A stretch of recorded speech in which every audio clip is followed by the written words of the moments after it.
अस्सलाम वालेकुम। मैं हूं इनाम राजा। रोज़ा और सेहत में वेलकम। उम्मीद है कि आपके रोज़े अच्छे जा रहे होंगे। अब हम दाखिल हो चुके हैं रमज़ान के दूसरे आशरे में, आशरा मग़फ़िरत।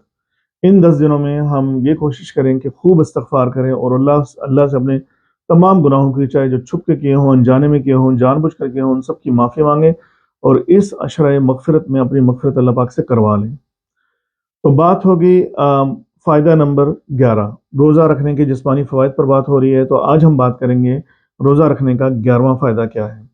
रोज़ा रखने का 11वां फ़ायदा ये कि आपके जो बाल हैं, उनकी सेहत अच्छी होती है।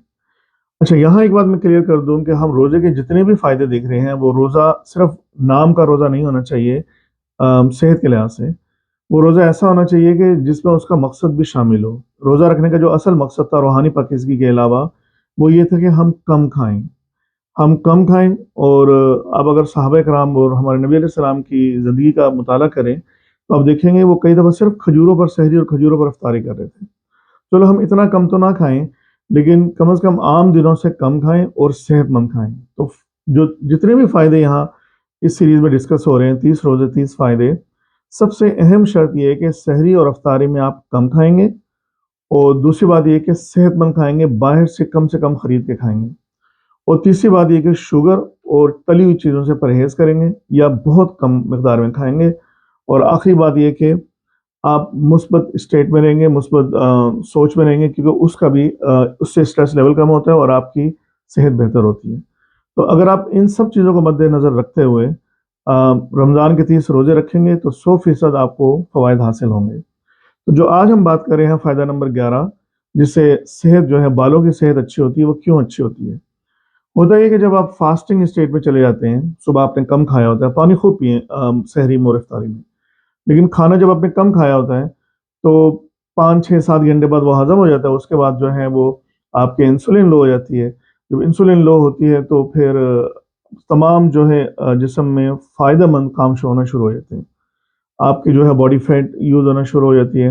तो इस दौरान तकरीबन 10वें 11वें घंटे के करीब जब आप फास्टेड स्टेट में हैं, एक हार्मोन रिलीज़ होता है बॉडी से, उसका नाम है IGF-1। आई मतलब इंसुलिन, जी मतलब ग्रोथ, एफ मतलब फैक्टर। तो इंसुलिन ग्रोथ फैक्टर 1 ये ये साख्त में बिल्कुल इंसुलिन की तरह होता है, लेकिन इसका काम मुख्तलिफ है।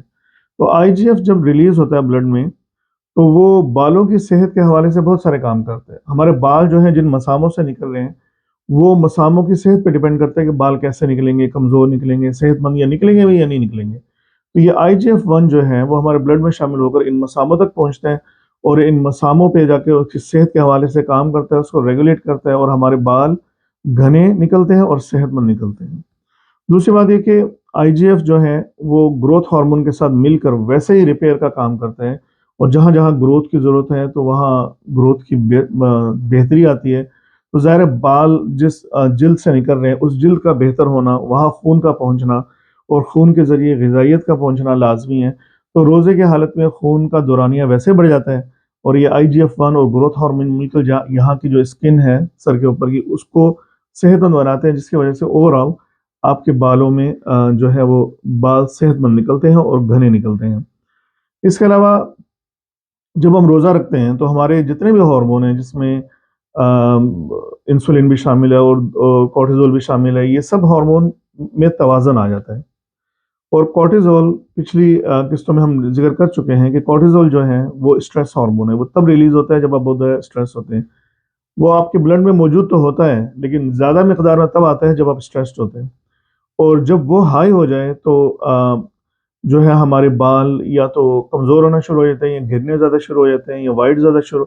ये वजह कि आपने देखा होगा कि जब कोई ऐसी जॉब में लग जाए जिसमें बहुत ज़्यादा स्ट्रेस हो, तो अक्सर उसको कहते हैं कि भाई आपके बाल गिरना शुरू हो गए या इस जॉब ने तो आपके बाल सफ़ेद कर दिए। क्या वजह है? क्योंकि ऐसी जॉब या ऐसी सिचुएशन हमारे ब्लड में कॉर्टिज़ोल का लेवल हाई कर देती है।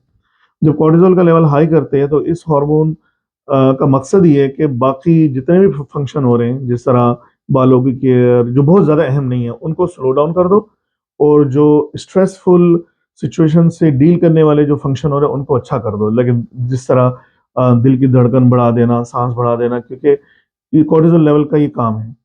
तो जब आप स्ट्रेसफुल स्टेट में होते हैं, तो ये تو کورٹیزول ہائی ہوتا ہے. تو ہوتا کیا ہے روزے کی حالت میں سارے ہارمون بیلنس ہو جاتے ہیں, توازن میں آ جاتے ہیں, تو کورٹیزول لیول بھی لو ہو جاتا ہے, جس کی وجہ سے آپ کے بالوں کی صحت ویسے ہی اچھی ہو جاتی ہے.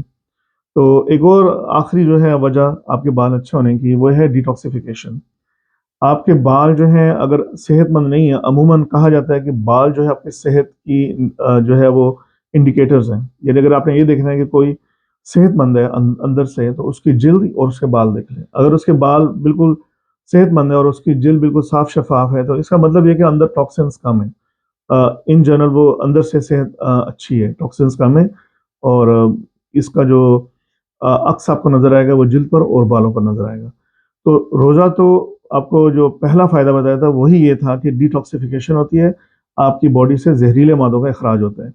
جب آپ کی باڈی سے جلد سے زہریلے مادوں کا اخراج ہو جائے تو ظاہر سر کی بھی جلد ہے, وہاں سے بھی زہریلے مادوں کا اخراج ہو جائے گا, تو آپ کی اوور آل جو ہے ٹاکسن یا زہریلے مادے آپ کے جسم میں کم ہوں گے, جس کی وجہ سے آپ کی بالوں کی صحت بہتر ہو جائے گی. تو یہ تھا فائدہ نمبر 11 کہ اگر ہم مائنڈ فل ہو کر کم کھائیں اور صحت مند کھائیں اور پانی خوب پئیں اس ماہ میں, باہر کی تلی ہوئی چیزیں کم سے کم کھائیں, شوگر کم کریں, تو آپ 30 دنوں میں اپنی 30 دنوں سے پہلے کی تصویر لیں اور بعد کی تصویر لیں, آپ کو اپنے بالوں کی صحت میں واضح فرق دکھائی دے گا. تو جو ہے روزے رکھیں, روحانی صحت اور جسمانی صحت کو امپروو کریں, اللہ کا شکر ادا کریں, خوش رہیں, مسکراتے رہیں, اور اس چینل کو سبسکرائب اور شیئر کرنا نہ بھولیں. السلام علیکم ورحمۃ اللہ.